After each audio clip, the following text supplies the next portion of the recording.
All right. Welcome, everyone. I just jumped right into it today. I didn't even do the bumper music or anything.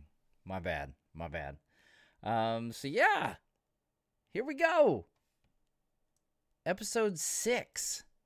After today, there will only be 2 more episodes left of this season. How crazy is that? That's what happens when they drop 3 in week 1. Let me know how the audio sounds. I'm doing a little bit slightly different setup with my streaming platform here. So if the audio sounds weird or something, let me know if it's echoing. I tested it. It seemed like it was doing all right. All right, guys. So let's see what the poll is at. I started this poll earlier. I'll give you a couple more minutes to vote in the poll. But what are you most hoping to see in this episode? So far, Aregion and Khazad-dûm. That's no surprise there. Aregion and Khazad-dûm leading the way. I took a nap this afternoon, which I think was a good call.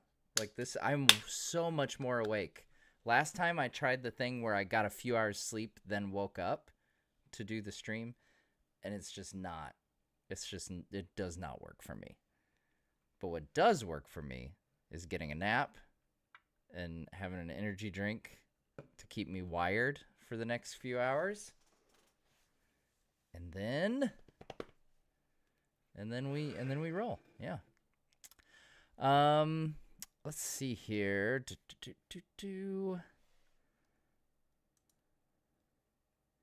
Michael Real, let's go. Yeah. Thanks for the super chat, by the way. Oh, I just realized I'm using a different streaming, and I don't know if I can pull the super chats up on the screen with this new setup. I'll have to see if I can do that. If I can't, I'll definitely get them all read. Don't worry about that. I saw another interesting question. Oh, here's another one. This isn't the one I was talking about, but why are you doing a watch party at 3 a.m. in the morning? That is because that's when they drop the episodes. So that's why we're here. It's crazy, but we're doing it. Why not? You know? Griffin Peacock asks, how big do you think the time jump will be between season 2 and 3? That is a good question. I don't know. Like, there wasn't really any time jump between season 1 and 2. Yeah, I don't know. I don't know if there will be. I guess it depends. I kind of have to see how this season ends, I think, before knowing for sure. You know, having an idea. Yeah.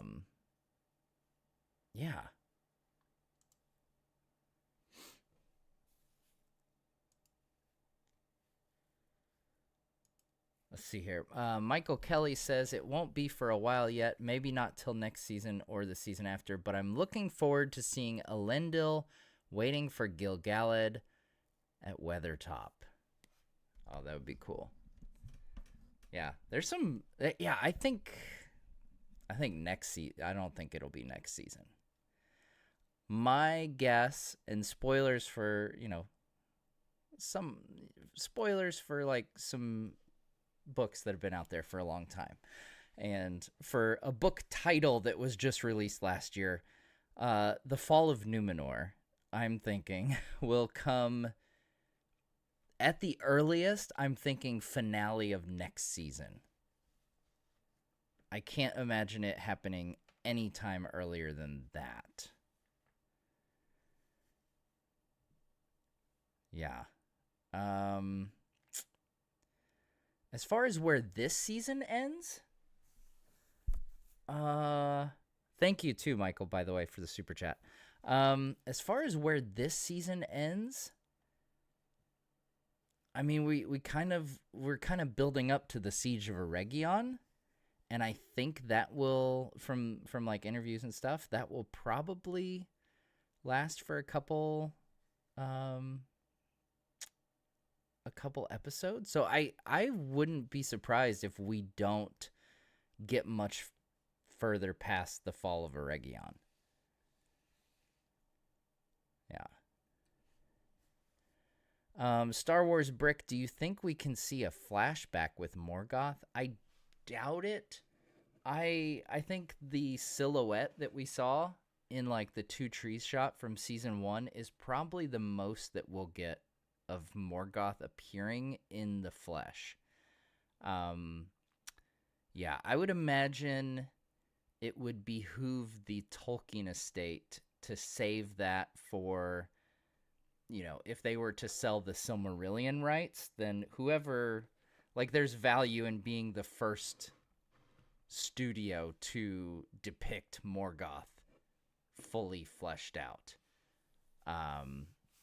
Yeah, so that's my hunch. That's what I'm going with. I think that will likely be saved for what I hope will eventually be a Silmarillion adaptation, whenever that comes to fruition and whatever, studio that might be. But man, hopefully when that day comes, it will be epic and amazing. I think we can all agree on that. I'm going to go ahead and end this poll. Eregion wins with 51%. Eregion really came on strong this season. Do you need me? Am I quiet? Do I need to be a bit louder? I can turn it up. Yeah, Eregion was just kind of there in season 1, and Khazad-dûm was the runaway favorite for a lot of folks. But yeah, the Celebrimbor Anatar stuff, man, that's good stuff. Are we getting the stranger's name today? I don't know. If I had to guess, okay, here, I'm turning my mic up. Let me know if this sounds better. Try yelling. Okay.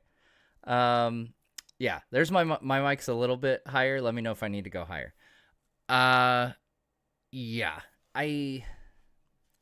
I would imagine, like, the way they're dragging it out. I mean, gosh, it's been the better part of 2 seasons that it's the whole thing around this guy is who he actually is, which is a really long time for this guy to not know who he is. Like, I'm kind of ready to be done with it. Like, I've accepted the fact that it's probably going to be Gandalf. And at this point, I just want him to name him freaking Gandalf so we can get on with whatever his story is going to be. But knowing how shows go, I'm guessing that will probably be in the finale because that's when reveals typically happen in TV shows. Opinion on Amazon dropping episodes at 3 a.m. Eastern, 12 a.m. Pacific. Not a fan. At all. This is the most energetic I've been for one of these. I have to admit. I haven't yawned once, which is pretty impressive so far. But yeah, I liked last season much better. They had it after Thursday Night Football, so it dropped at like, sometimes it was like 10:30, I think. Like, it was technically supposed to come out at midnight Eastern, but it came out a lot of times at like 10:30 p.m. And it was great. It was great. Not so much for Europe. I get that. Hawaii. That's the one place on the planet where it is in prime time. So congratulations, Hawaii. You have a decent viewing time for Rings of Power. Congrats. When will I give you a room tour? Right now, you can't see it, but right on the other side of these chairs, I think I might have even said this last week, but it's a total mess over there with unboxings and stuff. I still need to film an unboxing of the poems of Tolkien, which is just an amazing amazing collection. I haven't even gotten a chance to do the unboxing review video. Yeah, but it's amazing. Michael Kelly, thank you so much for the super chat. Turning my lights green. For those of you new to the channel, the lights coordinate with the color of the super chat, which is pretty cool. Michael Kelly, thanks for the super chat. Assuming Blue Wizard, do you think he's Alatar or Palando? I don't know. I wouldn't. I mean, we don't know much about either one, except their names. Really, like there's not really a defining feature of them. Let me refresh my memory, because I think of them as Morinitar and Romestamo, and I forget which pairs with which. Morinitar is Darkness Slayer, which is pretty cool.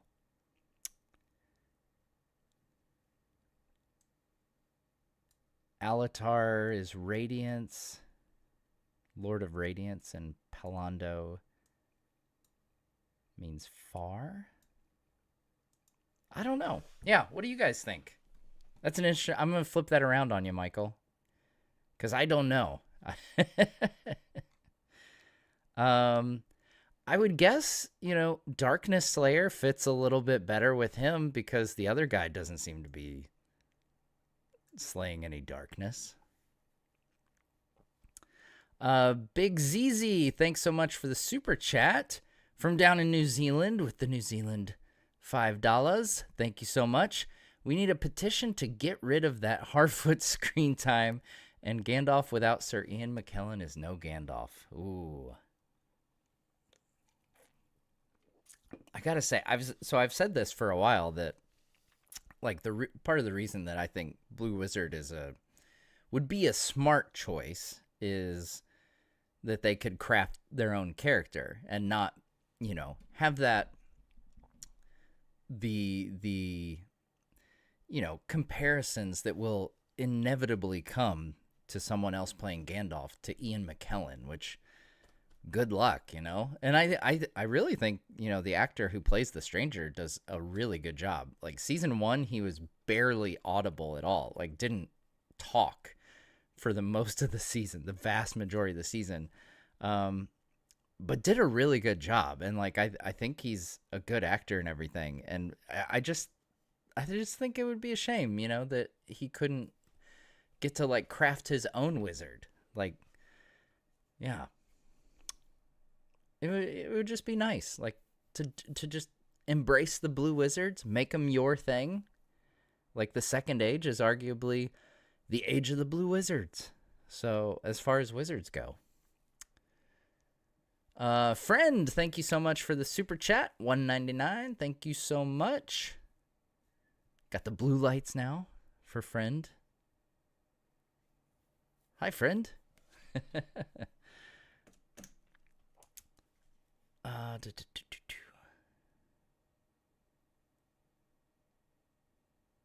Oh, someone listening to the Andy Serkis audiobooks for the first time. Nice. It's good stuff. I'm curious. Put in the comments if you prefer the Andy for audiobook listeners. Do you prefer the Andy Serkis or Rob Inglis audiobooks of Lord of the Rings?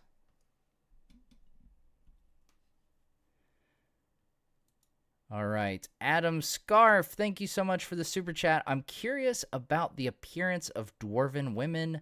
Was this just an artistic choice, or is my understanding of Tolkien's dwarves mistaken? No, it's kind of an artistic choice that they've gone with to give them like basically just sideburns. Sorry, there we go.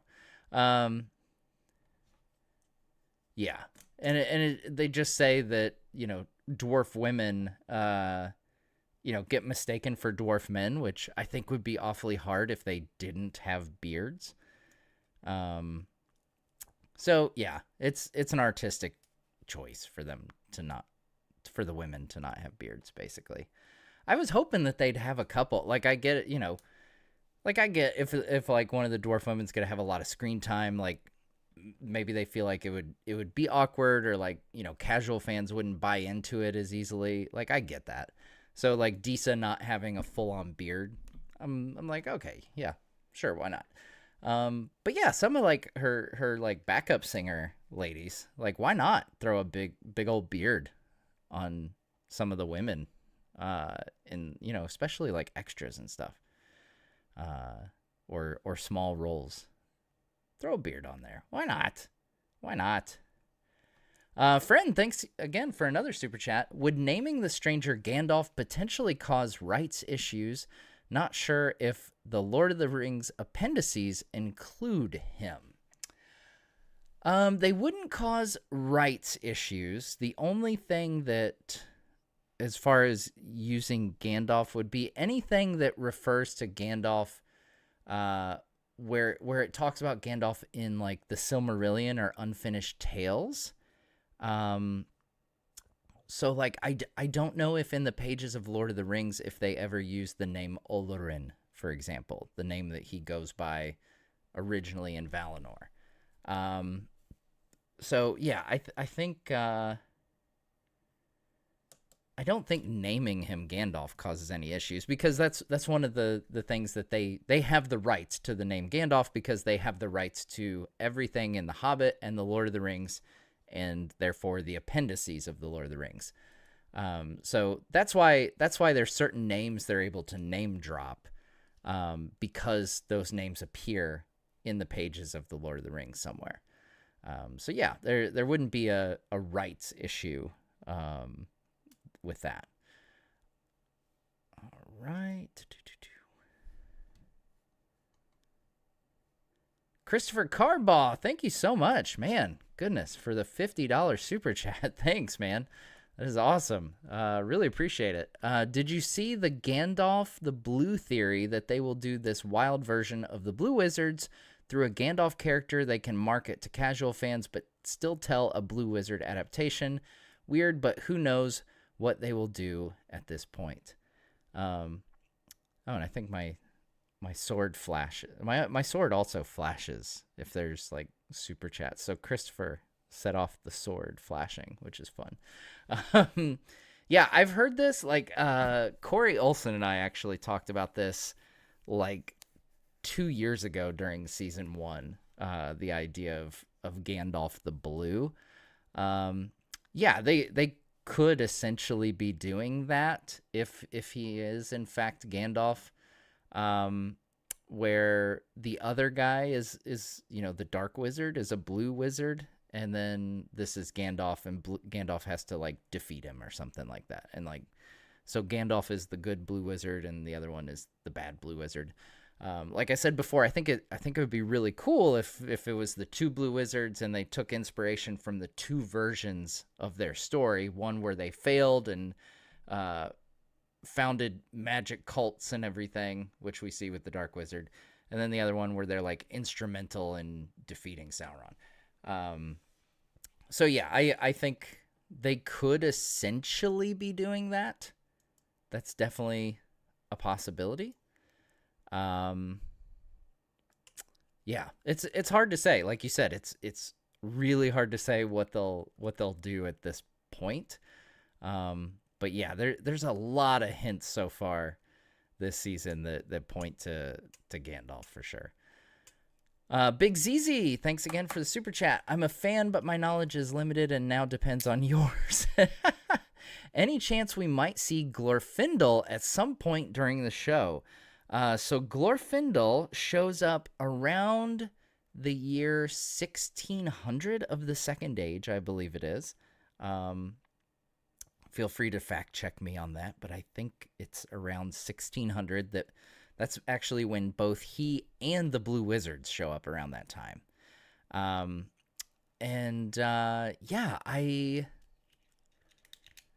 I think, I mean, there's a chance. I don't know how likely it is, because he kind of does the same thing that the wizards do. Like, he comes to be an emissary, essentially. It could be kind of interesting, like, if they did send Glorfindel, you know, presumably, you know, if you go by a lot of illustrations, an elven looking person with long flowing blonde hair, after we just had Anatar, you know, and all these shenanigans go down, and then the Valar actually send somebody who is an emissary. Like, that might be kind of dicey. They might have some trust issues. We'll say that. MT7 Firefly, welcome. Just joined as a member. Welcome, welcome. Let's see here. Why is this not letting me see the entire name of the super chat? There we go. Okay. The Scream Man, would you ever do an episode on Shadows of Mordor? I really enjoyed that game, and I'd be curious about your thoughts. Yeah, I thought about doing some gameplays, maybe, of Shadow of Mordor, or maybe like a like story summary or something. Like, the lore is bonkers in those games, especially the second one. The second one's really crazy in terms of the lore. But yeah, the first one has some pretty legit stuff with Anatar and Celebrimbor, though. That I think is really good. Like, watching those cutscenes, like just the compilation on YouTube of the cutscenes, and, you know, Celebrimbor working with Anatar and then them facing off and everything. Like, it's pretty darn good. All right. Michael Kelly, thanks for another super chat. Faramir mentions Olorin as one of Gandalf's names in Lord of the Rings. Oh, does he really? Okay.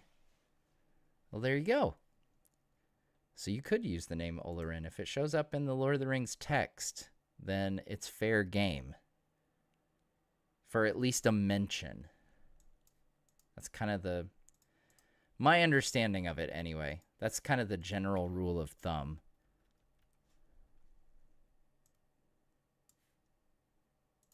Huh. I didn't know that Olorin was one of them. I didn't think that was a known one.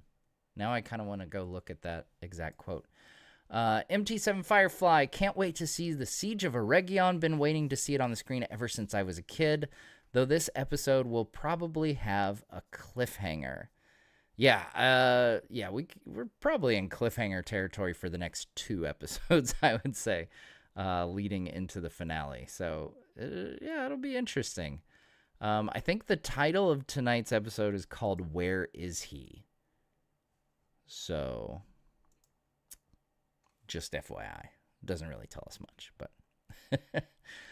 Christopher Carbaugh, thank you for another super chat. I'm still banking on the 2 blue stories, but they'll still have Gandalf and Saruman, more lame meteors arriving at the end of season 5. Fingers crossed. I hope, yeah, the meteor thing, like, man, I feel like it's been so long we forget how ridiculous the meteor thing is. Like, what? Why?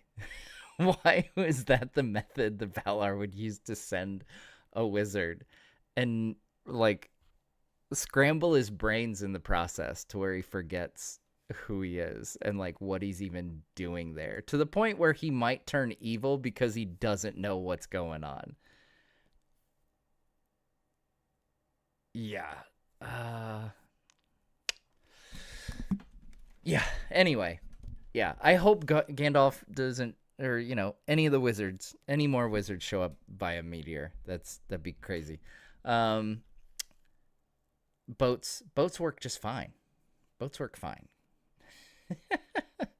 But yeah. Oh, I was gonna say, as far as the Dark Wizard, though, I really hope if the stranger turns out to be Gandalf, I really hope the Dark Wizard isn't Saruman, because he's like an evil wizard, very giving off the Saruman vibes. But, like, what sense would it make for Gandalf and Saruman to face off as enemies and then be, like, friends for a while and then Gandalf is surprised that Saruman betrays them. Like, it would just kind of be crazy. It would be like, don't you remember that time when he was evil and now you're surprised that he turned to evil? Like, yeah, it just causes a lot of problems. Like, so anyway.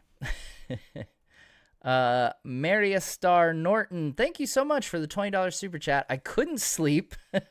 Will there be a book on Rings of Power? You're awesome. Well, thank you so much. Yeah, as far as a book on Rings of Power, like, I don't know if you mean like as far as the story of the show, or you mean like behind the scenes type books, like a bunch of these on the bottom shelf back here, like from like concept art books from The Lord of the Rings and The Hobbit, or behind the scenes, making of kind of things. That's something that I would certainly be interested in to see, especially like a concept art book. I think would be really cool. As far as a book of the story, like, no, I can't imagine that there'll be any kind of like novelization of the show kind of thing. I would be incredibly shocked if that were something that came out. But yeah, I think someone else was mentioning Unfinished Tales, Silmarillion, Lord of the Rings appendices. There's a good chunk in the Council of Elrond chapter of Lord of the Rings as well. That's where you're going to get your Second Age information. Honestly, I say all that. Pick up the Fall of Numenor book. It covers the entire Second Age. Brian Sibley edited it together, pulled all the Second Age stuff from, I think it was about like 7. No, I was going to say 7. I think it's like 12 different books that he pulled from of Tolkien's writings. And they're all in there, and it tells the story of the Second Age in chronological order. It's fantastic stuff. So the Fall of Numenor book, that's where you want to go if you want to learn more Second Age, 100%. Hitarth Dalal, thank you so much for joining. Welcome to the Halfling tier. Adam Scarf, theoretically, they should be involved. The happenings of Middle-earth, so where are they? Gandalf, Saruman, etc. At this point, they shouldn't be. The blue wizards are the only ones that we are overtly told that they are working and present in the Second Age. The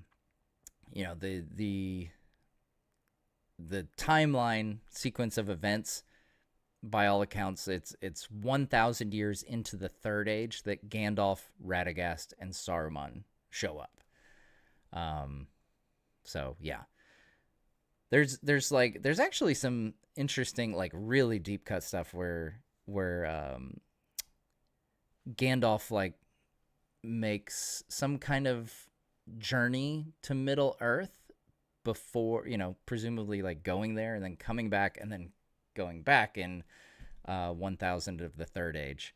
But that's kind of points to that. All signs kind of point to that being something in the First Age, because he's mentioned alongside like Melian when that's brought up. Faceless Hurdle, thanks for the super chat. Celebrimbor as Sauron's banner will be a dark day. Yeah, I wonder if they'll actually do it. I'm very curious to see if they'll do it. It's a pretty heavy moment in the books, but it's pretty awesome. It's awesome in like a terrible way, but it's awesome. Hitarth Dalal, thank you so much for the $5 super chat. Do you think we'll see any of the Valar towards the end of the Fall of Numenor? Also, what exactly did the Numenorians plan on doing after landing? Sauron convinces them, to take the second part first here. Sauron like convinces them that they can take Valinor by force, and that like the whole thing, like the Valar and everything, it's kind of like this house of cards and lies and everything, and the Valar are just like denying men immortality, just to be a bunch of jerks, basically. And so he thinks that they can go and like take over Valinor and uh and basically claim immortality for themselves.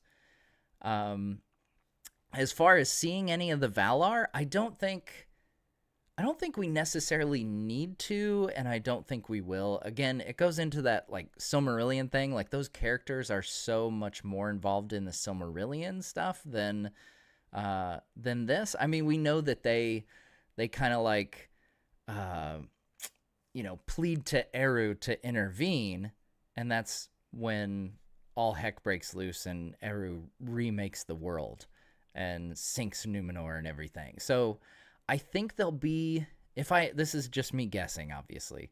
If I had to guess, we'll get some kind of like hints, kind of like the Morgoth silhouette shadow thing in season 1.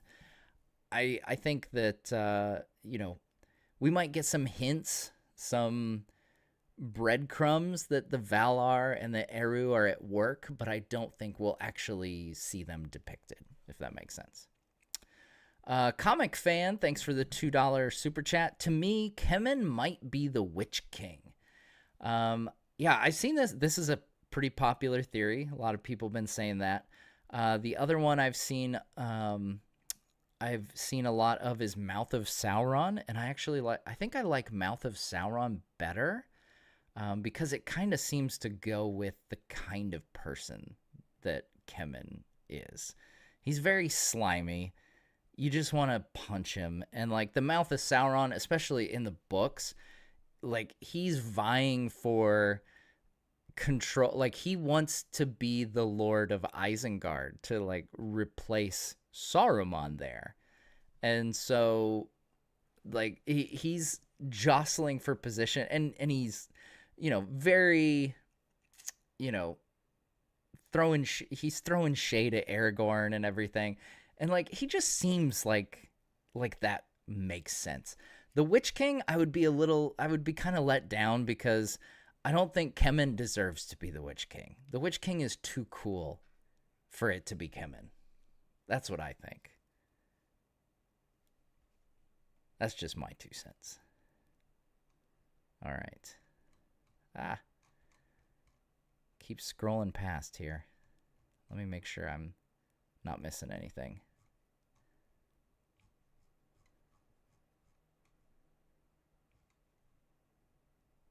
All right, here we go. Quarantino. I personally like season 2 much better than season 1. Still a lot of problems, but I mostly enjoy it with the exception of episode 4. Yeah, that's kind of where I was too. Like 4 was my least favorite for sure. Definitely. Yeah, I'm kind of the same way. Okay, I'm gonna read Reynolds' super chat, and then it sounds like the episode is out, so everyone can get their stuff queued up, and we'll hit everything at the same time. But I'm going to read Reynolds' super chat here, and then we'll get rolling. Reynolds, thanks for the super chat. Hey, keep up the good work. Love the content. Thanks for inspiring me to finally listen to the books. That's awesome. Another audiobook fan. I love audiobooks. I got into them when I was commuting to work, and now I just like a good audiobook. It's just such a fun experience when you get a good narrator who like performs the book, and it's not just like a straight reading, but they're performing it. I love it. All right. With that, ladies and gents, let's roll into episode 6, and then we will chat about it afterwards. All right. Here we go. In 5, 4, 3, 2, 1.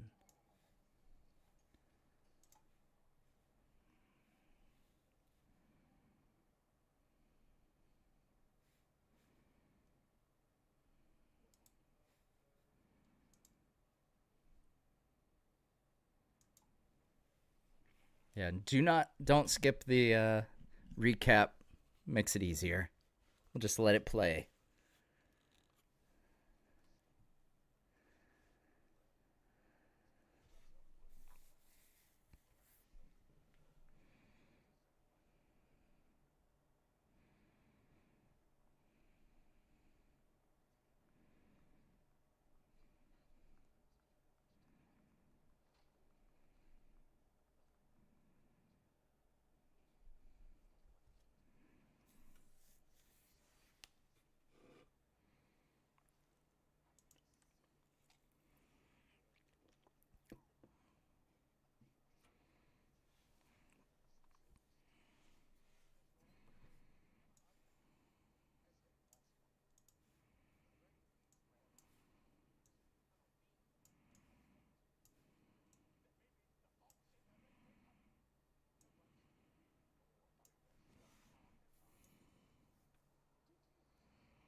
Yeah, I gotta say, I agree with Billy.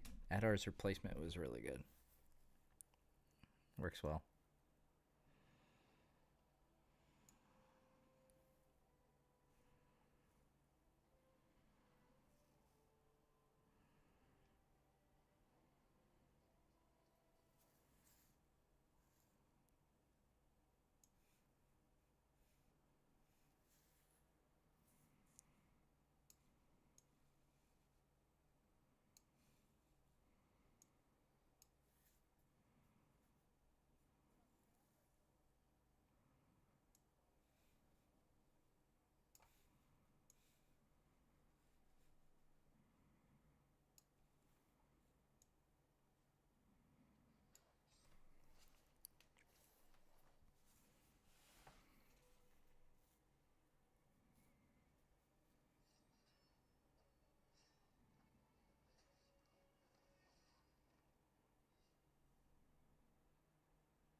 coming.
That was some good stuff, guys.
What?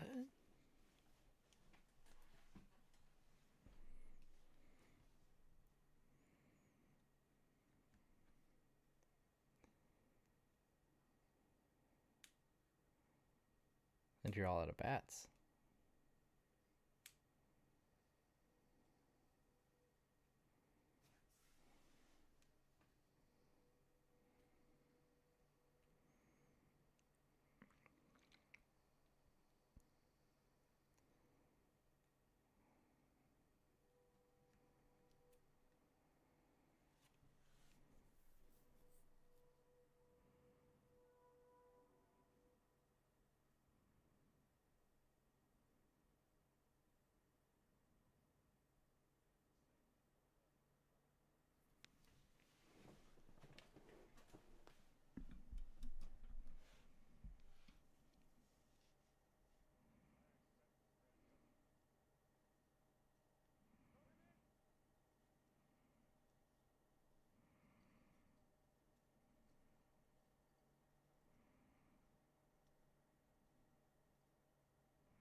All right.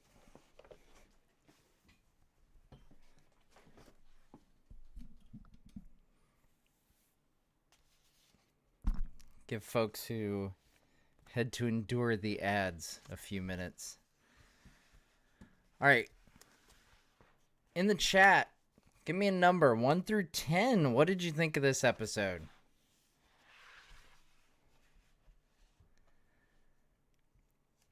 I was feeling pretty rough there for a little bit, but there was some pretty great moments in the second half.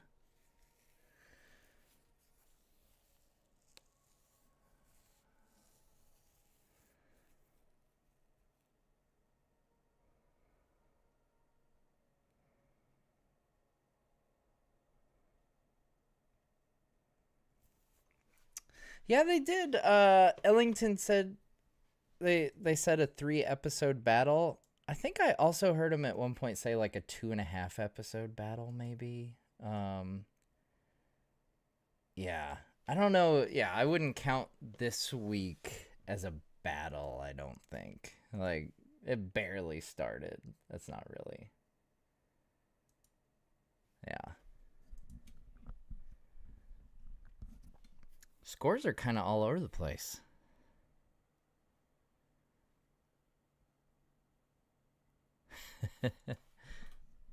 Okay, so what should we talk about first? I really liked Sauron's illusion there at the end, though. That was some good stuff. I think him manipulating Celebrimbor to get back to work was some pretty strong stuff. Man, Elendil had some great freaking moments in this episode.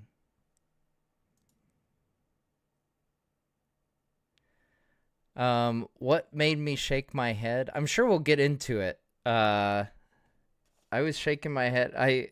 It was Tom using the Gandalf line. I'm sure we'll get into that. Yeah.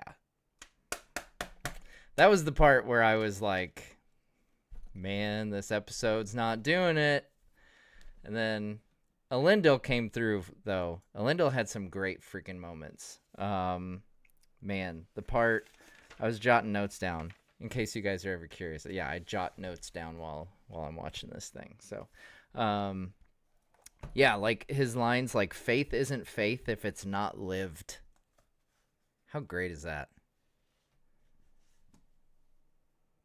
That's a good, like, there was like 3 points in this episode where I was like, this is the Elendil that I've wanted to see. And like, not that the Elendil we've gotten is bad by any means. Like, I think he's one of my favorite characters of the show, and but like for him to really cross the, hit that point in the arc where he is now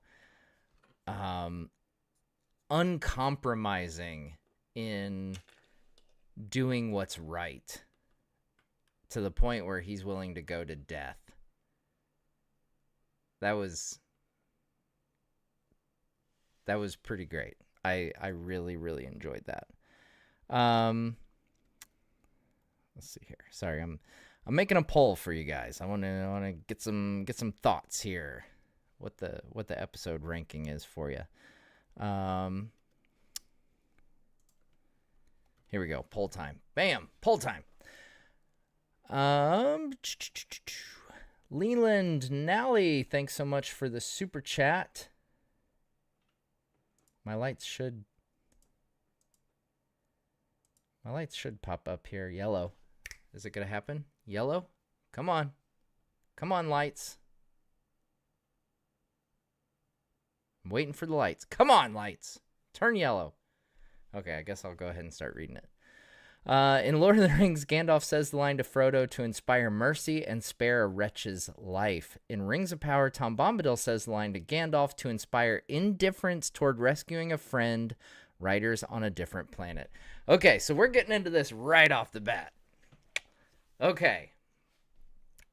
Yes. Yes, that's what I wrote down, actually. Is that the context for Tom using this makes no sense whatsoever. It's exactly like Leland just said. Gandalf tells Frodo that. In the books, it's when they're in Bag End, Shadow of the Past, the chapter Shadow of the Past. In the movies, they put it in Moria. Both iconic. It doesn't help too that they do these moments that are iconic in the films, and all it does is make me think, how great was that in the films? But then you look at this, like, this one is probably the worst one of the entire show. And it frustrates me every time that they do this, where they reference, usually it's the movies, they reference it, and it's like, you will never be your own thing and stand on your own 2 feet if you don't stop doing this. And this is the worst offender to me, because it totally botches what that line means and what that line is teaching. It is teaching Frodo to stop and think when he says that it's a pity that that Gollum wasn't killed. And Gandalf checks him and says, don't be so quick to deal out death and judgment. Like, that's above your pay grade, Frodo. And it's a great lesson. And then in this instance, like Leland said, it is Tom using that line to make the case to the wizard, to the stranger, or Gandalf, whoever he is, that he should go searching for his staff instead of helping his friends and let his friends die. Because who are you to help your friend? Like, what? Why? Why use that quote there? That is easily, like, I could go on a tangent. I probably will in the breakdown. I feel like I could do an entire video on this, because I keep thinking every time it happens. And the same thing later in the episode. Sauron says he does it a couple times, actually. He drops the phrase precious. And there's a dramatic pause right before he says it each time. And it's like, to the dwarves, it's like, perhaps you'd like something more precious. And it's like, that word doesn't have significance in the story you're telling. And it's the same thing later when he says it to Celebrimbor. Like, why does the word precious warrant a dramatic pause? And, like, what is it about the word precious that's going to make Celebrimbor be fueled with this desire to finish the rings? It's not playing on his character. We've seen he's kind of an ambitious guy. Like, he wants to surpass Feanor. Does the word precious convey that? I don't know. That's just my thoughts. So feel free to disagree with me in the chat if you like these quotes popping up. For me, every single time, it's just like, hey, guys, here's the line from those movies you really like. And even if they're book quotes, like, yeah, that's cool too. But they belong to a different story. It's not the Second Age story that those quotes belong to. Anyway, okay, let's get to the next question here, because I feel like I could go on and on about this. And let me know, like, if you would like me to do, because and the real kicker for me is, like, you get so many, like, in this season particularly, like, I think season 2 is head and shoulders above season 1. Like, I am actually legit excited to watch the next episode in a way that I was not in season 1. like it is an obvious improvement. And there are moments, like these moments with Elendil, where like they are clearly capable of coming up with some compelling dialogue. And every time they do this, where they just pop in this thing, like remember this line from this thing, it just takes me out of it. And I just feel like it holds the show back in a way. Like, yes, I know they're Tolkien quotes, they're great quotes, but when they're so tied to a different story, it just undermines what they should be trying to do, which is craft their own story. So there you go. Okay, nerd tangent over with. Rant over with. All right. Christopher Carbaugh, it was good, but just a setup for 7 and 8. I say 1 to 3 and 5 were the best episodes yet. I'd agree with that. Yeah. I expected better from old Tom. That needs major improvement by the finale. This one was fine. 7 to 8. Better be wild for a strong finale and story wrap up. Yeah. So, okay. So the thing with Tom, like, I don't think Tom at all is like actually advocating that he leave his friends to die. Like he's totally setting him up to make the right decision, which is go help his friends, right? Like it I can't see it being anything other than that.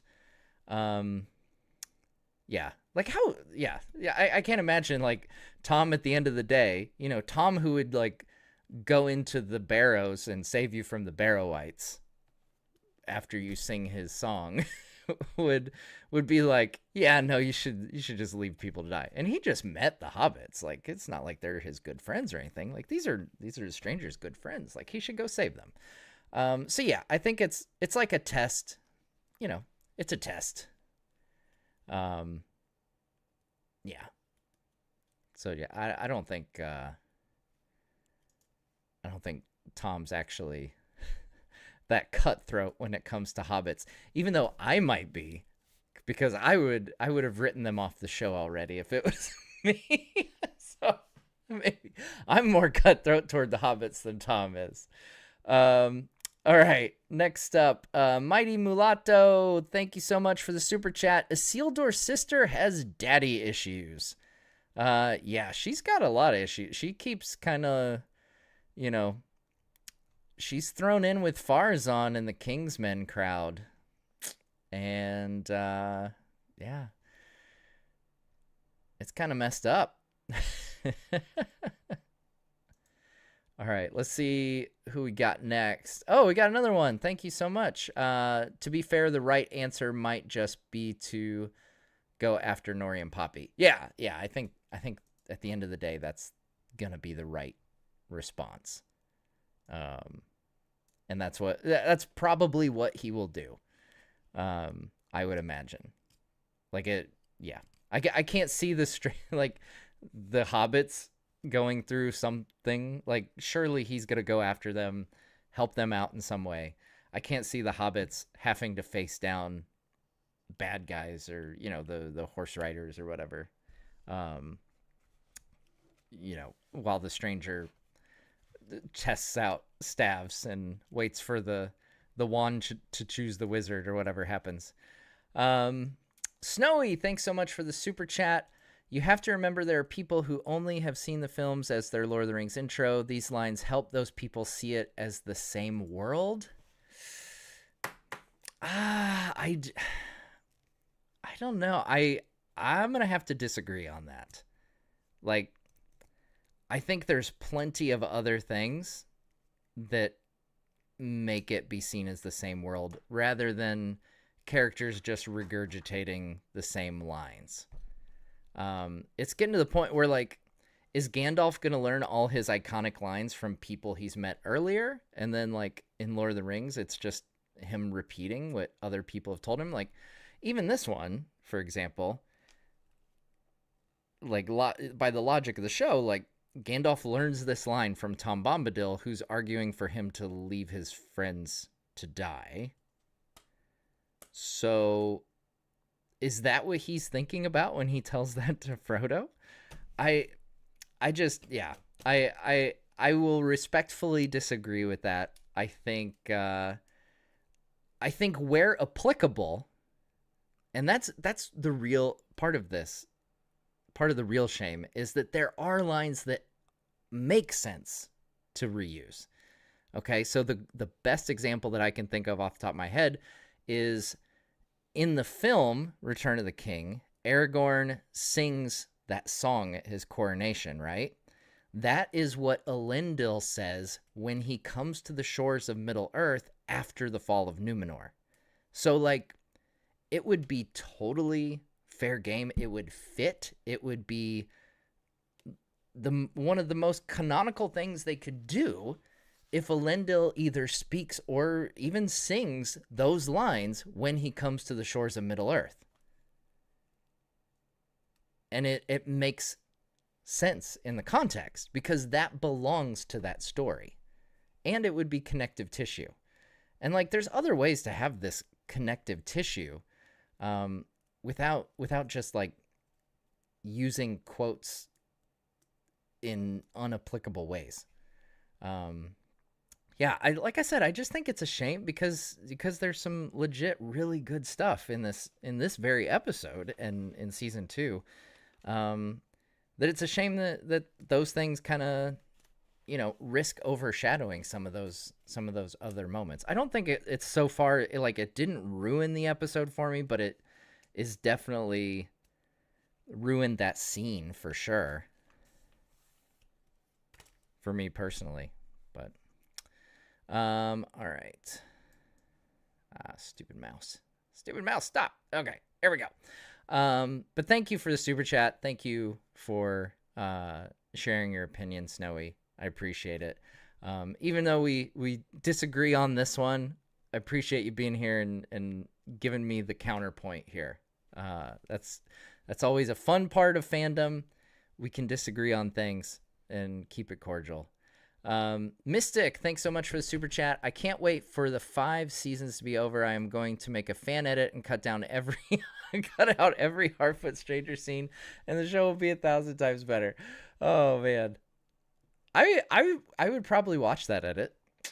I'd probably watch that. Yeah, I think season 2 especially, like this episode in particular, kind of shows how. I don't know. I just feel like when we cut to the Harfoots after all the other stuff, like Khazad-dûm, Eregion, Numenor, like all those, I'm like on board. Like, let's go.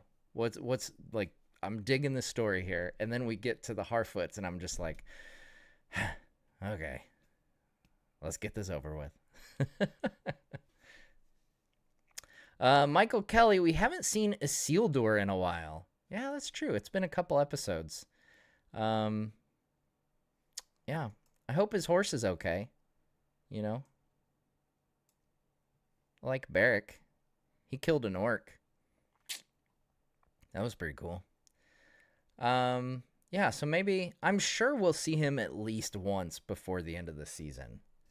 Like I feel like there's got to be some kind of wrap or like maybe not final conclusion, but there's got to be something that happens with him and Estrid, because that kind of has been set up. So surely there'll be at least one more scene or a couple scenes with him yet.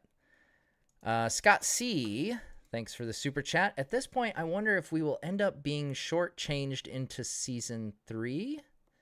They have 2 episodes to tie up a lot of things and set up for season 3. Thoughts? I guess my question there is, what do you mean by shortchanged into season 3?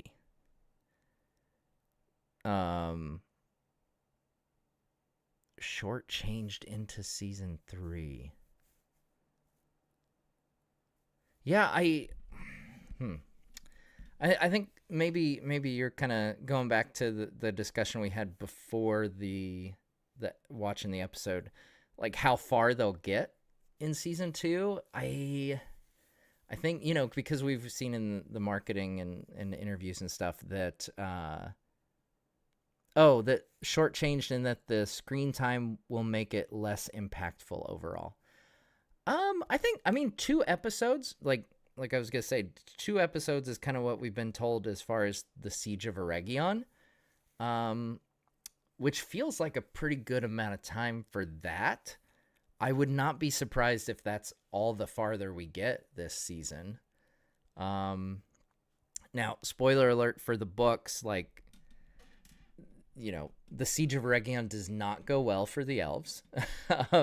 Sauron basically totally destroys it. And then he like goes on ravaging Eriador for I think it's like a couple years or something. Like it's a significant amount of time. So I wonder, like, it would actually be kind of cool if they had. I think it would actually be kind of cool if they had a bit of a downer ending for season 2, where Sauron clearly wins. And the elves are just left to like lick their wounds and be like, crap, we are in trouble. Like that would actually be kind of cool, I think. Uh yeah. I'd be down with that. Like I think the elves, if the elves get their butts kicked and, are left to retreat, and Sauron is going to like just keep marching. I assume he will take control of the orcs at some point. And he and the orcs are just going to continue marching and destroying as much as they can of Eriador. That'd be kind of a cool place to leave off, honestly. Next one we've got Forrest Dean. Thanks so much for hosting. Was there a favorite moment for you in this episode? Okay. So I mentioned the Elendil stuff. Because of my, my affinity for that character, I think his moments of, calling out Farazan in the court instead of, acknowledging Farazan as the ruler, and then his lines to Miriel there about, what's he say? He says, the one who is faith isn't faith if it's not lived. And then he says something about like, I'd rather die with a full heart than one broken by cowardice, I think is what something to that effect. Those were all just really great lines, I thought, and stuff that's just, it just feels like what you would expect of Elendil. Like this is a guy who is absolutely legendary to the point where thousands of years later, Elendil is still like the one like it's not like any of the hundreds of other ancestors that Aragorn has. None of them get a mention when they talk about, I mean, you get Aragorn, son of Arathorn, obviously, so his dad gets a mention, but it's always the heir of Elendil or the heir of Isildur. It's never, and a lot of times with the when they're talking about the grandeur and like his banner is called the Standard of Elendil. Like the guy casts a long shadow and like needs to be a really great character. And I think we saw him take a major step into becoming the great leader of men that he will become. And I really like that. I will say the Durin moment where he, starts weeping over his dad and says how he still sees his father when he looks at it. Like that was a pretty good moment too. I really like that. Yeah, I think I typed it in the chat as we were watching. I think I said this in my season 1 review, like Durin the Fourth is the beating heart of the show. Like, especially like in season 1, he was hands down the best character in the show, I thought, and the one that most people, if you ask most people what their, if you asked a big group of people who their favorite character was, Durin is probably gonna be the majority of the answer for season 1 for sure. Yeah. But I think, I thought that was a really, powerful moment. And yeah, if you ever have a tearjerker moment in this show, it's probably a Doran moment, honestly, because he's had a couple of them. Reynolds, thank you so much for the super chat. Do you think that by saving the half foot, he will be granted his staff by the Valar because he chose friendship? I wouldn't. It's funny because like when you say because he chose friendship, like it, I don't know. It makes me think of stuff I've watched with my kids, with my young kids. So I hope it doesn't get phrased like that. He will probably get a staff somehow. And I imagine he will go save the halflings. Like, yeah, I think that's kind of a given at this point. Yeah, somehow it'll all work out for him because he chooses to do the right thing and go save them. Yeah. Matt Rasp, thanks for the super chat. PJ used book lines on the movies all the time. They tie this to the movies, so what's the difference? I mean, yeah, they used the book lines for the book because they were adapting the book. You know, this is adapting the appendices. It's not like my thing here is like, yeah, they use book lines because they're lines from Lord of the Rings. Like this isn't that story, you know? So that's the difference. Like, and I mean, there's other examples too. Like, Arondir, was it a couple episodes ago when he said, oh, there's nameless things in the deep places of the world. Like that's a Gandalf quote, from the books, but they're not in deep places when he says that. So like, it doesn't even make sense. Again, it doesn't make sense in the context that they're using it. So, it's just like I'm not against them repurposing quotes, especially if they're not iconic moments, like, because there's some instances like and not saying follow your nose is an iconic moment, but even casual fans remember that from the movies. Like that's not even a book quote, that's just a straight up Peter Jackson moment from the movies. And honestly, like there's these aren't tied to the movies.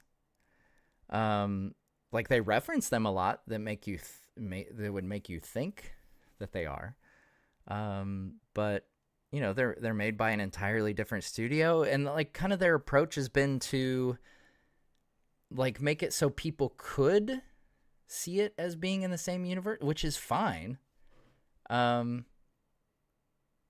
Yeah, I mean, I think that's a smart move, like to have it so that it doesn't clash as much as possible if you can manage that to where people could flow from one into the other. But yeah, I think repurposing lines, especially when they're well-known lines from the films, it's not the kind of connective tissue that you should go for. It just feels really superficial, especially when you don't use them in the right context and like the quotes don't make sense because you're not conveying the lessons that Tolkien is teaching. Like, going back to Tom's, like there's a lesson being taught there. That's why it's such a famous moment, because it's such a profound lesson and a real turning point. And to use it the way they used it for this episode, in my opinion, it just totally undermines the meaning of that quote. So yeah, and like they used Tom Bombadil's lines in previous episodes. They used his lines to the hobbits, to the stranger in the show. I think like there's nothing wrong with that. Those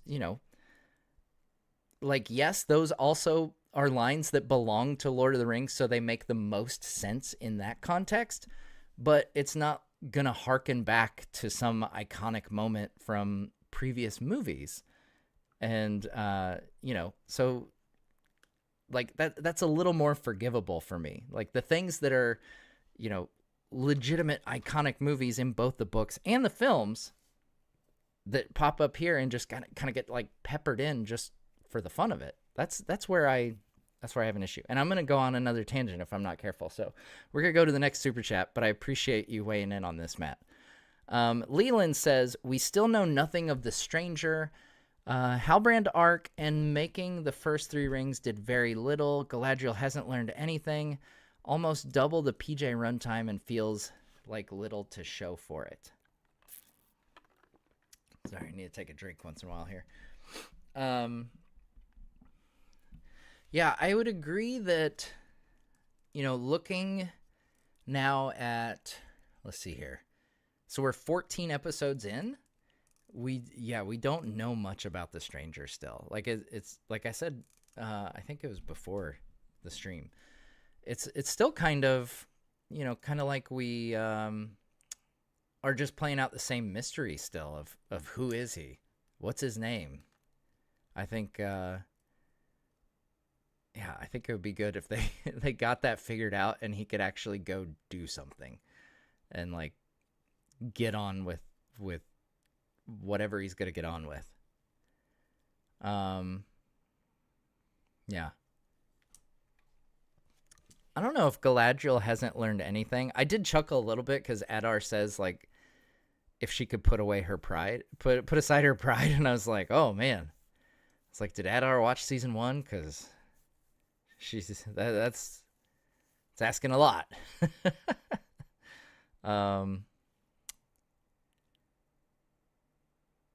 Yeah, I don't know. Yeah, the making of the rings first, I mean, it kind of allowed them to condense the making of the 9 into the Siege of Eregion at the same time, because you couldn't do that without, like Celebrimbor would have had to make the 3 afterwards, which in the books, that's when Sauron goes and makes the 1. And it sure doesn't look like Sauron's going to make the 1. Unless that comes in at the very tail end of the season. Yeah, so it'll be interesting. Like I've said, I won't belabor the point. Like, I wish they would have done them in the proper order. I think that would have been better. Like, it didn't make a whole lot of sense to me. But yeah, I've discussed that at length elsewhere, so I won't get into that. Crownless King, thanks so much for the super chat. As if the Harfoots weren't uninteresting enough, now we have a love story between Poppy and Lizard Breath. I'm going to use that name from now on. I was calling him Band Hair, I think. Hairband. That's what I was calling him. Hairband. Lizard Breath, though. I like that. Really, also love the channel, bro. Easily the best out there. Thank you so much, Crownless King. Really appreciate it. Yeah, I was honestly like the most tuned out in this episode when they were making googly eyes at each other. I was just like, I can't be bothered to care about these guys right now. Like, I am so much more invested. Okay. And okay, so I know this will send off some comments because I saw the chat going nuts with Muriel and Elendil talk, and I gotta say, this, okay, so there's, in the books, there's nothing between Elendil and Muriel. There's no indication of that. That being said, guys, this might come as a shock to you, but I don't hate the pairing romantically of Elendil and Muriel. I think it actually kind of makes sense. And in the context of the show, it makes sense, and it seems like it's been organic, that development. And I don't mind it, honestly. And, mild spoiler alert, it's not gonna work well. Yeah. So, like, I think it could end up being some decent drama. Now, I don't think it's going to be, and it may very well go, like, I'm not saying that they need to kiss and stuff like that. Maybe they do, maybe they will, maybe they won't, whatever. But the fact that there's an attraction there doesn't bother me because, I mean, this is a show that had like Galadriel and Sauron making googly eyes at each other. And if we compare grading on a curve here, like if we're comparing to Galadriel and Sauron having a romance, then Elendil and Miriel by comparison is like straight from the pen of Tolkien, for crying out loud. So yeah, I'm not gonna get too worked up over that. I like both the characters, and I think they're in a situation where it kind of makes sense. But I think it's gonna end tragically. And again, spoiler alert for the books, but she's gonna end up marrying Farazan, and yeah, it's not gonna end well. And it might just be one of those like,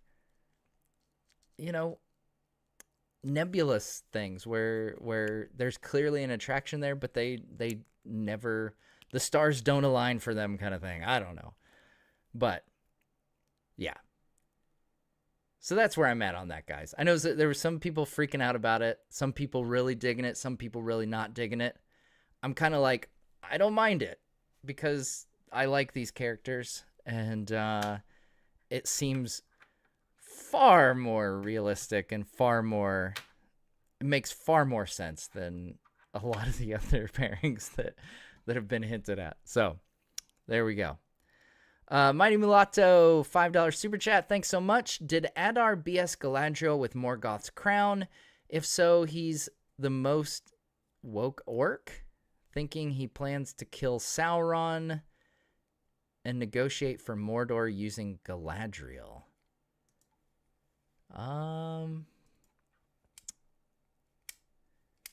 I don't. So Morgoth's crown, I saw someone asking in the chat too during the episode if Morgoth's crown is a thing. It is definitely a thing. He wore the Silmarils in his crown. Baron of Baron and Luthien fame pried one out and stole it. And then he's got two more when he's defeated. Now, Galadriel, I did catch Galadriel says something like, I heard that, and then Adar interrupts. And probably, presumably what she would have said is what is told in the Silmarillion, where the Valar, it's really cool. The Valar take his crown and beat it into a collar and put it on Morgoth. And so that he is collared, and then he's bound in a chain and thrust into the void. Really cool. So I think that was like, they can't depict that. They can't describe that because it's in the Silmarillion and stuff, but maybe that was kind of a nod to that. Like, hey, there's this other version of events. So Adar at least certainly believes it's the crown of Morgoth. I don't know about like the magic element. Like, he kind of made it sound like, oh, this crown has power that can kill Sauron or something. I have no idea what that's about. Yeah, I have no idea, no clue. And yeah, how did Sauron get Morgoth's crown after the Silmarils were pried out? No idea. Yeah, and I don't understand the magic. Like, this is okay, so I'm thinking crazy here. But if I was an evil Dark Lord, I don't think I'd want to wear on my head walking around in everyday life something with uniquely magical power that could like kill me. If I was an immortal Dark Lord. That's just me.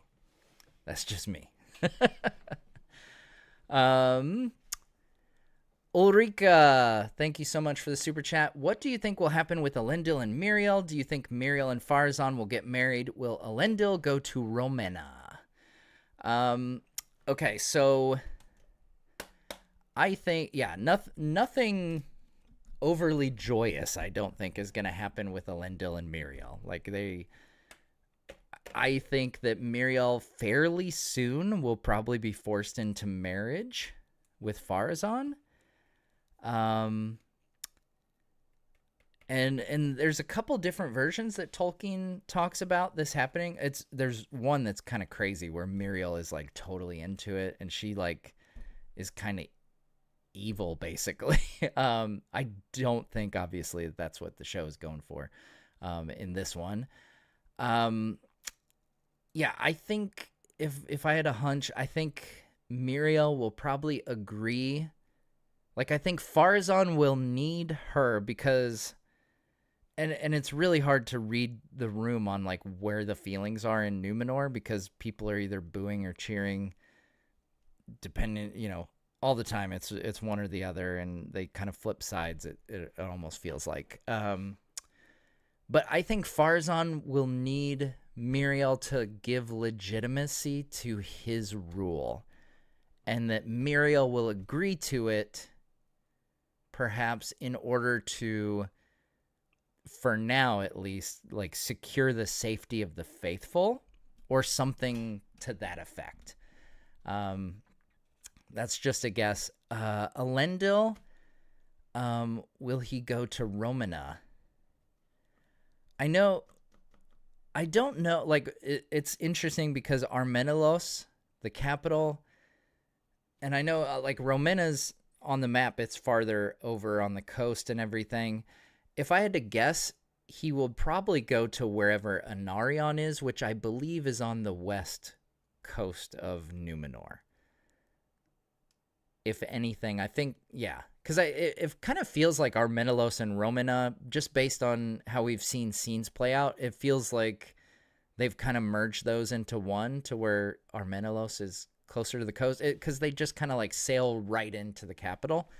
But I know they've mentioned Anarion being west, and that is, for a long time, that's a settlement of the faithful. That's where the Lords of Andunier are based. So if I had to guess, I think maybe season 3. I don't know. Maybe we'll get Anarion at some point. What did you Chrissy, thanks for a super chat. What did you think of the 2-minute alliance of Galadriel and Adar? Yeah, it was very short-lived where Galadriel's like, all right, I'll join forces with you. And then Adar's like, nope, you gave me what I needed, and now you're a prisoner again. Which, yeah, it was very short-lived, the alliance. Yeah, I saw some people like theorizing in previous weeks that the orcs and elves would team up or something, or that Adar would offer a team up and stuff. Well, and he even said something like, we have a common enemy in a previous episode. And it makes me think of like when, okay, so, in The Lion King where Scar is like, we're ushering in a new era where lion and hyena come together or whatever. It's kind of like that, where I'm like, that's never going to work. That's just not going to work. So when there was a potential alliance between elves and orcs, I'm like, that's not going to happen. That's not going to work. So yeah, it would be so weird to see like Galadriel fighting alongside a bunch of orcs. That would just be so weird. Matt Rasp, thanks so much for another super chat. Sharon just getting the orcs to attack him. Oh, is that an autocorrect from Sauron? That's really funny. I'm going to go with Sauron. I kind of like Sharon, though. Maybe we'll just call him Sharon. Sauron just getting the orcs to attack him but destroy his opposition in his process towards reclamation is awesome. True chess playing. Yeah, I really like Anatar's manipulation in this season. I saw someone during the stream saying that Sauron is the MVP of the season, and I would probably agree with that. I think Celebrimbor is up there too. Like he's bringing it. Um, yeah, and we got some, I think the Celebrimbor Anatar stuff is probably my favorite of the season. I think I feel like that's really where the best parts are week in and week out. But yeah, I love seeing Anatar manipulation.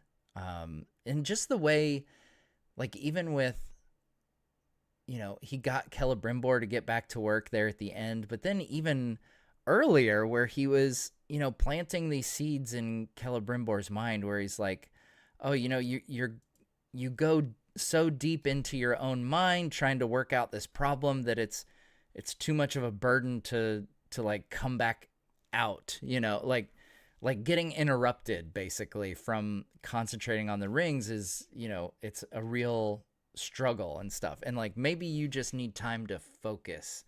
And Celebrimbor kind of goes with it. And then he gets Merdania, the lady elfsmith, that Celebrimbor forgot her name. He gets her to like promise to make sure that nobody interrupts Celebrimbor. And like, it's some really, really good chess being played by Anatar, and I'm totally here for it. I really like the Anatar stuff. Forrest Dean, thanks for another super chat, my friend. The sea is always right. Felt kind of silly when we first heard it in season 1, but I'm glad they established it then so it could pay off now. Yeah, I think it's not like the most eloquent phrase that they could have come up with. I think the dude standing on the coastline like really delivered, the sea is always right. Like, that was really hokey when they did that. It was less hokey, still not eloquent, but it was less hokey when like Elendil would say it in season 1. And here he just kind of like, it's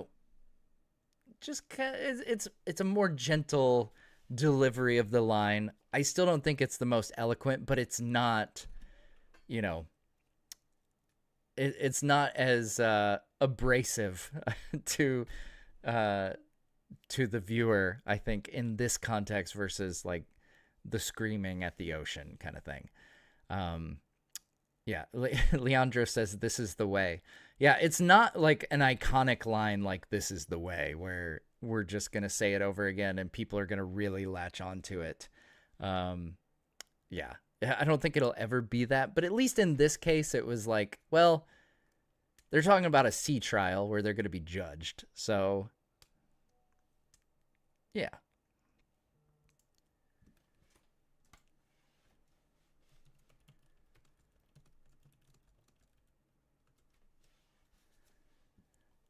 All right.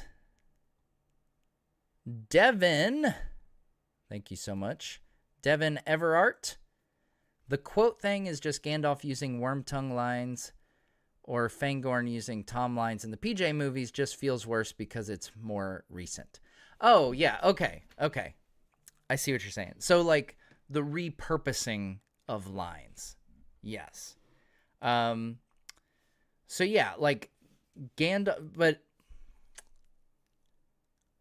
now you had to jog my memory. What is the Gandalf line that, or the worm? Oh, it's the line about the Bower closing in. And but those are both used. I would argue those are both used, and it's actually Wormtongue says the Gandalf line because Gandalf says it, I believe, in Houses of the Healing, where he talks about Eowyn, where the walls of her bower are closing in about her. Now, there's a different tint to those because it's coming from Gandalf versus Wormtongue. So there's a different, person delivering those lines, and there's a different vibe to those lines, but they're both describing Eowyn, and they're both accurate to the situation. So it's, they're I feel like that's a much more applicable usage of repurposing lines than, for example, what we saw with Tom Bombadil here, where it's a totally different meeting, totally different situation, and totally different lesson, honestly, that's being taught. Yeah, and then Fangorn, yeah, where Treebeard uses the Tom Bombadil lines in the Peter Jackson movies. Yeah. Again, like I think it doesn't change, because they basically just took that scene and gave it to Treebeard. I really don't think, like, in 10 years that I'll look back on this Tom Bombadil line with any kind of fondness, though. I still think there's a big difference in even in the examples that you're giving and the ones that we're looking at here. And I don't mind, like, repurposing lines either, especially if they're ones that aren't being used elsewhere. And like the fact that Tom Bombadil used the lines, that he uses in the books, that Fangorn Treebeard uses in the Peter Jackson movies, the way I see it, like, this show, because it's using Tom Bombadil, actually has more right to those lines, arguably, than the Peter Jackson movies have to give it to Treebeard. Now, I mean, yeah, there's the recency thing where we've already seen that play out with Fangorn, so, like, there's going to be some association there, but those are Tom's lines, so, like, that didn't bother me when that popped up, because those are Tom's lines, so, like, it makes sense for Tom to say those lines.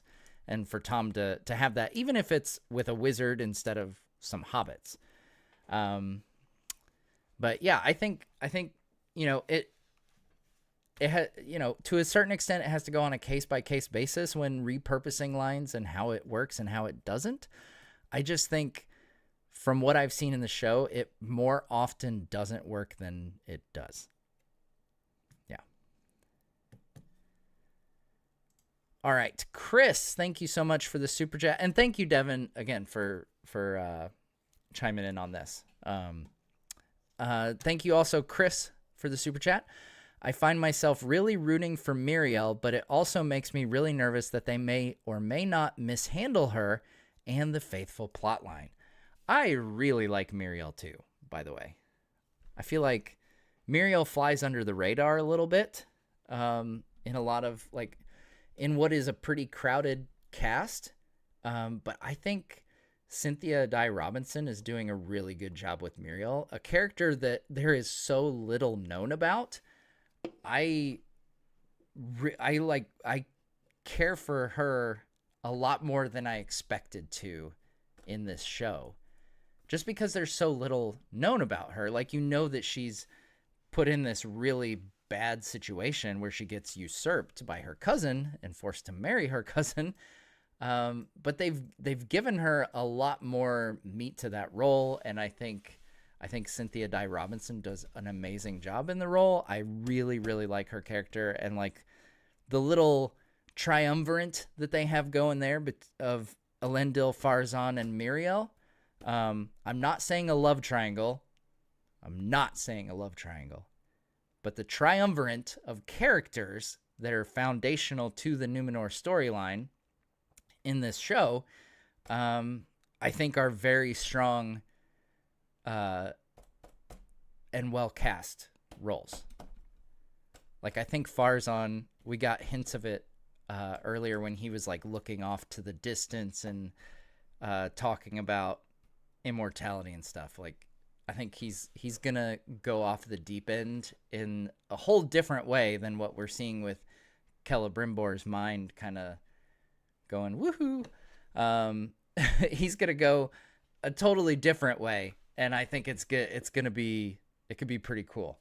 So yeah, I think those three actors are in a really good position, and I hope the writing and the story serve them well, because I think they're all really well cast, and they deserve a good story to execute, because they could really shine.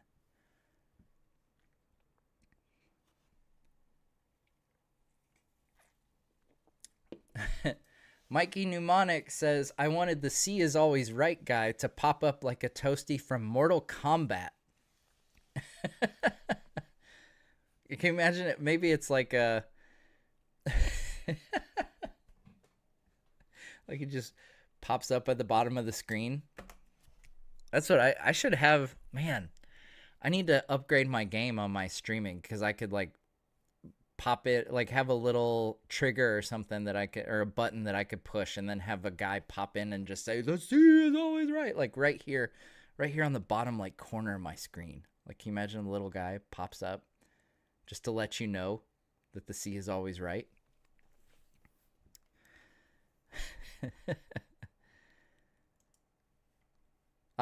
Dashwood House. Yes. Thank you for the super chat, by the way. Mention of secret fire equals Gandalf. Yes, I do think... excuse me. I do think that that is yet another clue that this is Gandalf. Now, this, like... And again, this is one of those, like, the secret fire. Okay, yes, obviously Gandalf mentions that when he fights the Balrog. He says he's a servant of the secret fire.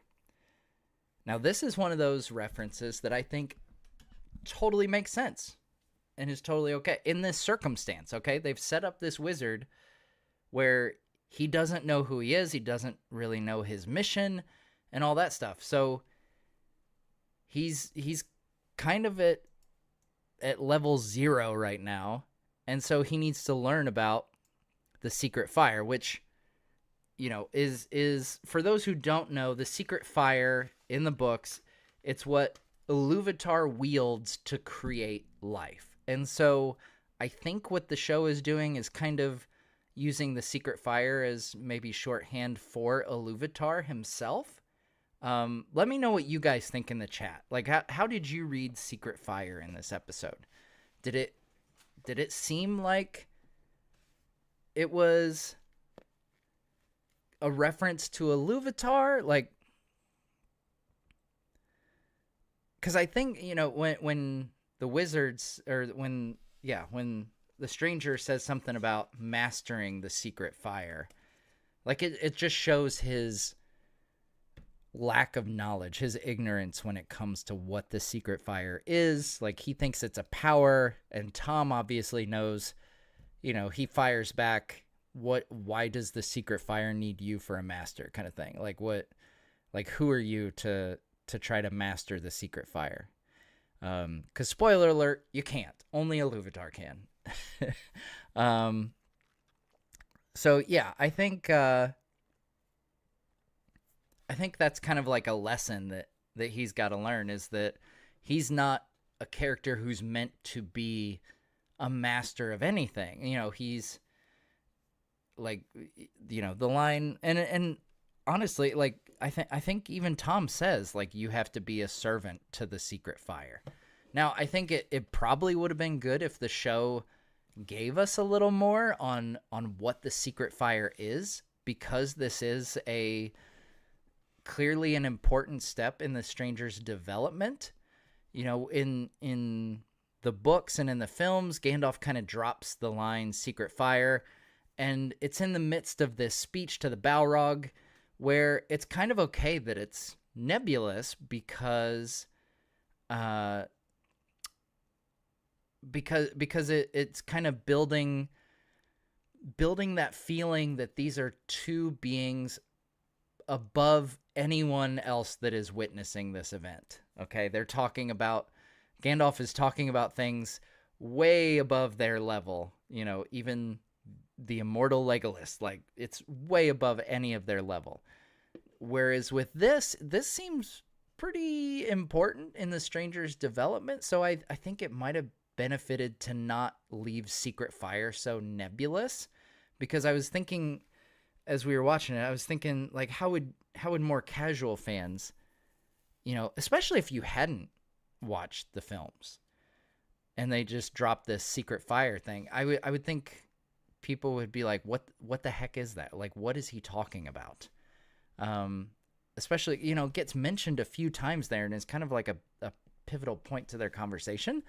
So yeah, I don't know. Maybe they'll get into that later with these two characters. But I think that could have had a little bit more clarity to help that out. But yeah, I think, okay, so to answer your original question, yeah, I think Tom saying you need to learn to be a servant to the secret fire is kind of another of those pretty heavy hints that this is going to be Gandalf because of the fact that he calls himself a servant to the secret fire later. Mickey Mnemonic, thanks for another super chat. I think Tom is going to give the stranger his blue coat and hat so we get a melding of Gandalf and a blue wizard until he finds his true color / path. That would, I would be totally cool with that. If he was a blue wizard, that would be a fun way to do it, for Tom to give him his jacket and be like, you've been wearing these rags since you crash landed here. Please change your clothes. Here is a coat. I don't know. There's so many hints that he's Gandalf, though. It's kind of like being, flashed in big red lights right now that he's Gandalf, or to the point where I think if he wasn't, it would feel like it's beyond a red herring at this point. Maybe one or two references I think you could write off as, oh, they were throwing us off. But the number of them and the frequency, pretty much any time we get an episode with the stranger involved, we get some kind of hint that he's Gandalf. I think at some point it kind of becomes inevitable that he's going to be. I still, until he actually says the word Gandalf, says the name, I'm still going to hold out whatever hope there is that he's a blue wizard. Even if it's a fool's hope, I will hope it. But yeah. No, ZX82. It would totally be a bait and switch if he wasn't Gandalf at this point, because they've planted so many seeds and pointed so strongly in that direction. Back when it was just at the end of season 1 and he said, always follow your nose, I felt like that was kind of flimsy. That's like, yes, it's a reference to the movies, obviously, but I didn't think it was like this rock solid thing. But now, especially throughout season 2, we've gotten a lot. We'll just all live in denial together and hope for Blue Wizard until we just get smacked in the face with it. Marful Ganache Jr. says, if the Dark Wizard is Saruman, I'm gonna be annoyed. Yeah, I honestly, I think that would be a huge mistake. I said this before we started streaming, or before we started the episode, watching the episode. But yeah, I think if you had Gandalf and Saruman squaring off, like in the Second Age, like why are they buddies in the Third Age, and why is Gandalf caught off guard by Saruman betraying that? Like it just would make no sense whatsoever. So I've got to think that the Dark Wizard is one of the blues at this point. It's honestly kind of a shame. Like, as I think about it, Gandalf is probably number 5 on the list of wizards that the stranger makes sense to be. Like, even Saruman would have been a more inspiring choice, because we know he does go to the east.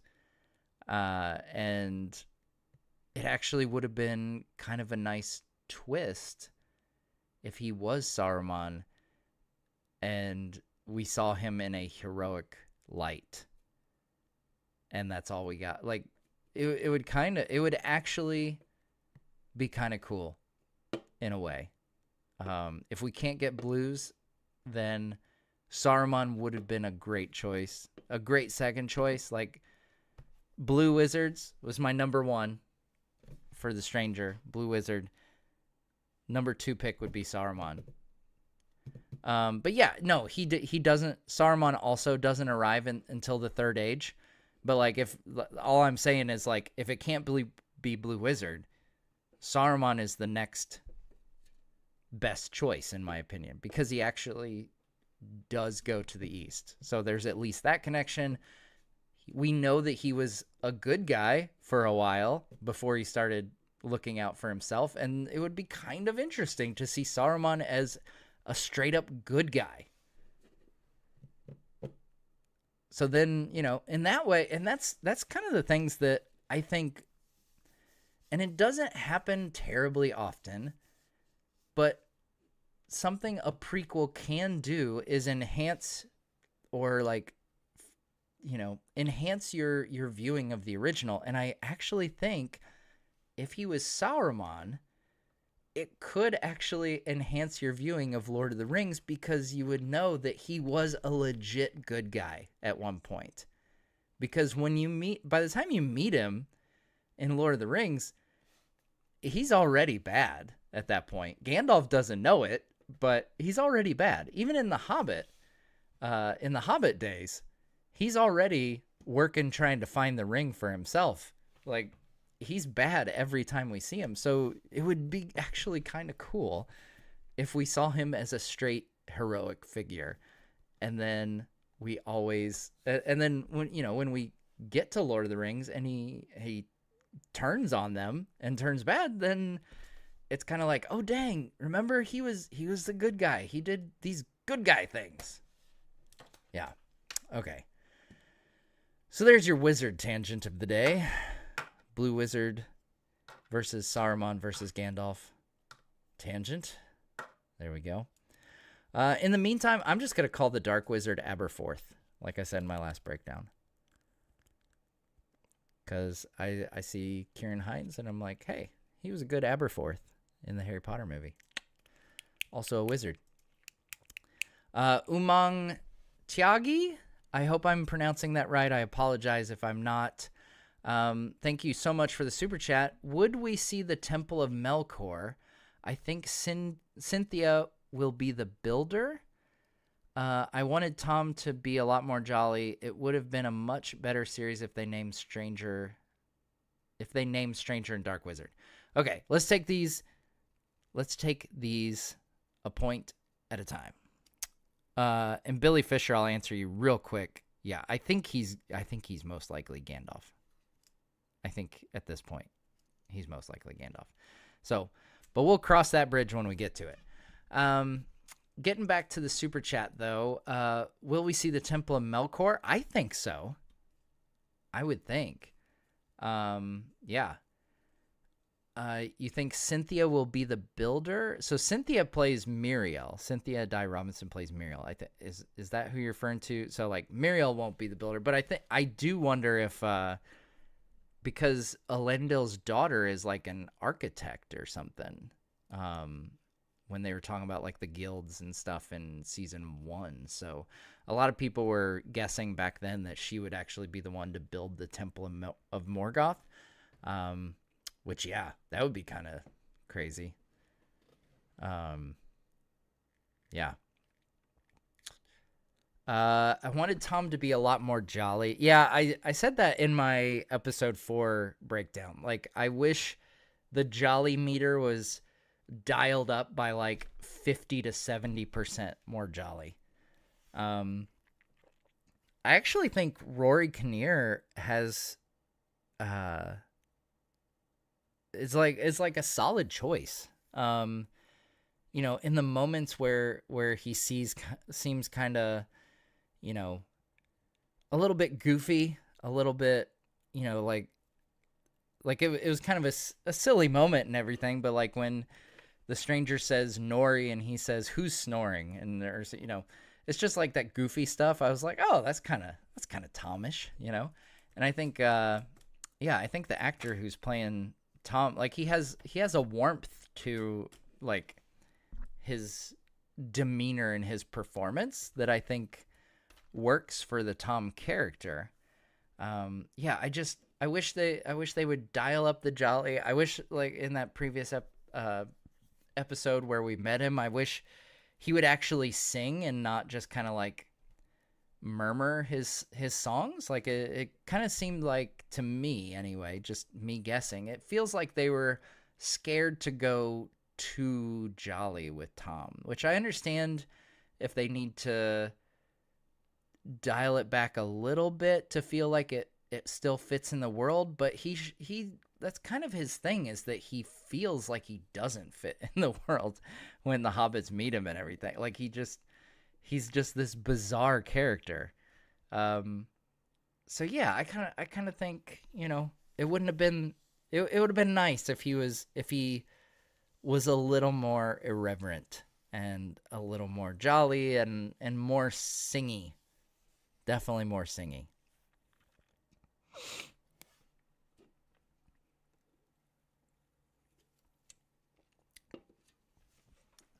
Katie says that they did a Tom for folks who didn't dig him in the books. Yeah, I don't know. At that point, like, why do him, though? If you're worried about pleasing the people who didn't like him as a character. I don't know. We need to ask Sean Gunner of the Tolkien Society, because he hates Tom Bombadil. He doesn't like the character at all in the books or anything, and we've had some discussions about that, me and Sean. But I need to message him and ask what he thinks of this Tom. I mean, Tom Dub Bombadil 19, longtime supporter of the channel. I need to find out what he thinks too.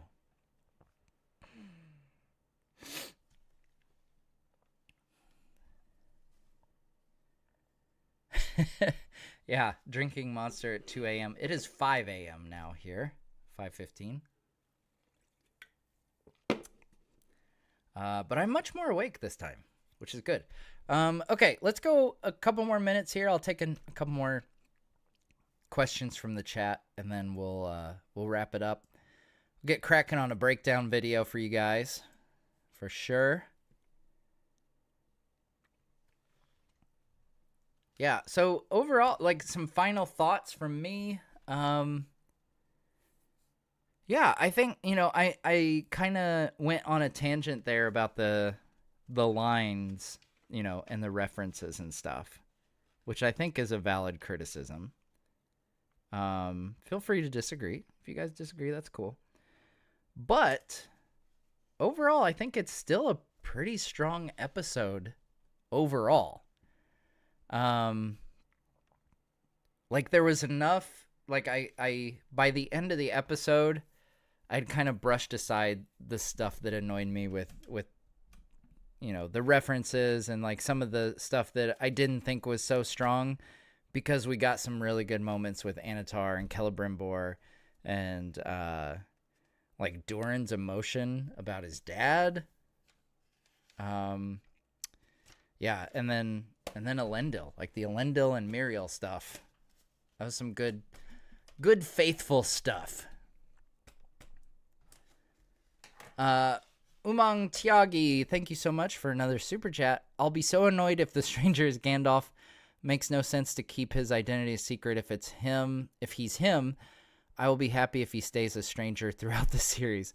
I think at this point, like, I can't imagine they go any farther than the finale of not revealing his name, because they made such a big deal about his name. Yeah.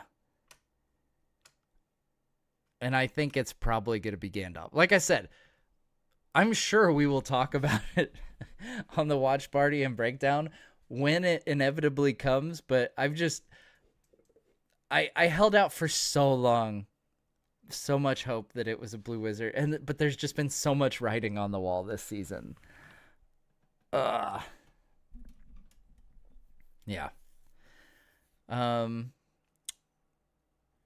Yeah, and I still have some things where I'm like how the Dwarven rings work. Like, Durin really, I think it crossed a line from, like, to him really being corrupted by the ring in a way that kind of goes against what we learn in the dwarves, that they're too resistant and too hardy to be corrupted by the rings. And like what we see with Durin the Third sure feels like straight up corruption.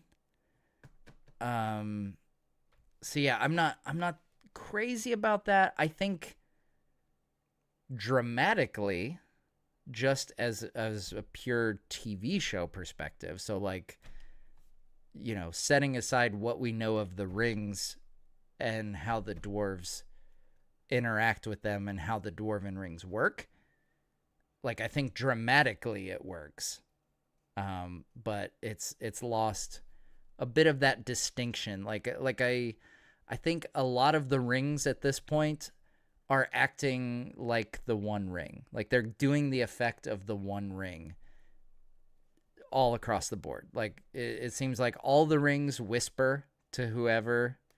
They all have some kind of like make you overpowered. They, you know, like even going back, like when Galadriel just barely touched the guy and it like healed him from an arrow wound instantly. Like it's that part for me is kind of a mess a little bit. Yeah, I think we're just seeing that all the rings are kind of acting the same, which is kind of a bummer. Like I think it's kind of cool how the different races are impacted differently by the rings. Yeah, so to get like the whole whispers and the corruption thing, it feels kind of derivative of the One Ring a little bit. Yeah, the punch, like he really went flying. That was like a Marvel punch there. Like that's like Captain America just hit you. You're like a bad guy and you just got hit by Captain America's shield and you go flying 10 feet. That's kind of what it reminded me of a little bit. James Allred, thanks for the super chat. What did you think about Farazan seeing Halbrand in the Palantir? Ooh, yes. Oh, that's a good catch. We didn't talk about that. Okay. Let me see what I wrote down. So Farazan looked mad to me afterwards in that brief moment, like after we see the flashes. And it looked like Halbrand, it looked like he had the attire on that he wears in Numenor in season 1. Excuse me. So I think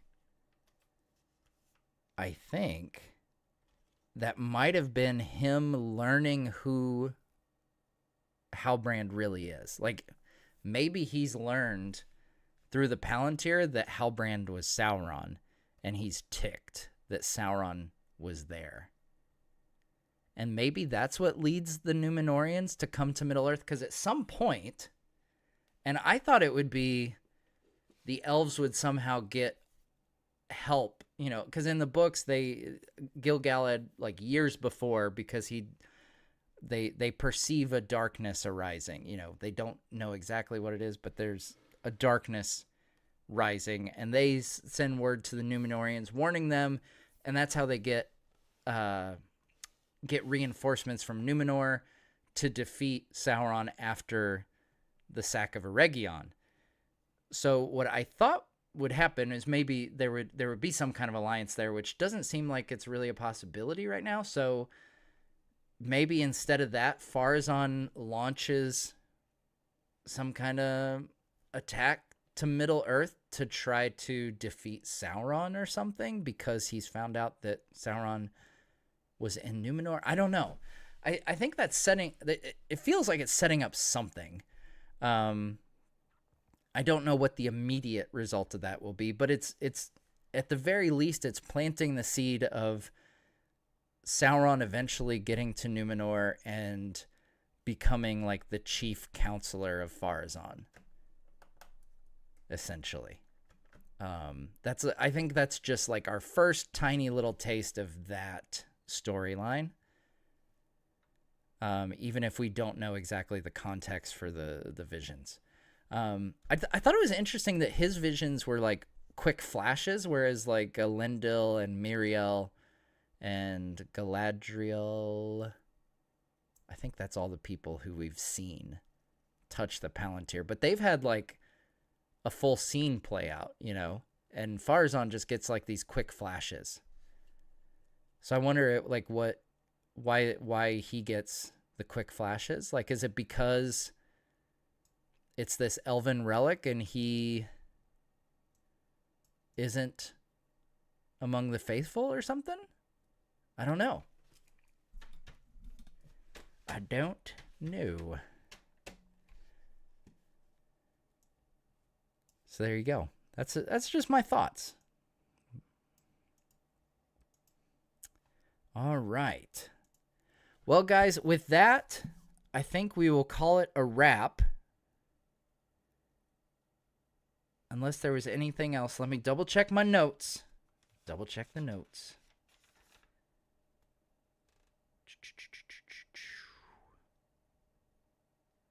I want to make sure that we didn't miss any good. I think we covered a lot of what I had written down. Oh, Feanor takes, or not Feanor, Celebrimbor takes Feanor's hammer at the end. And, like, I love the idea of him using that to create the last rings. That's pretty cool. I've been waiting for him to use that dang hammer ever since we saw it in Season 1. I'm like, use it! I also wouldn't mind them making a replica of that. That'd be pretty cool. All right, guys. Well, I am going to get to work on a breakdown video for y'all. We'll hopefully have that up within, who knows, a few hours-ish. Some number of hours I will have that up for you. Thanks so much, guys, for joining. It's always fun doing these. I saw we had over 1,100, I think, at one point. We've got still 745 people right now. That's awesome. Be sure to hit the like, subscribe, and check out the breakdown. I've got more notes going into more detail, and I'm sure I'll pick up some other smaller things as I go through the episode frame by frame. But in the meantime, we'll see you next week for episode 7 of 8. So we've only got 2 more of these watch parties for Rings of Power Season 2. All right, guys. Thanks so much for watching.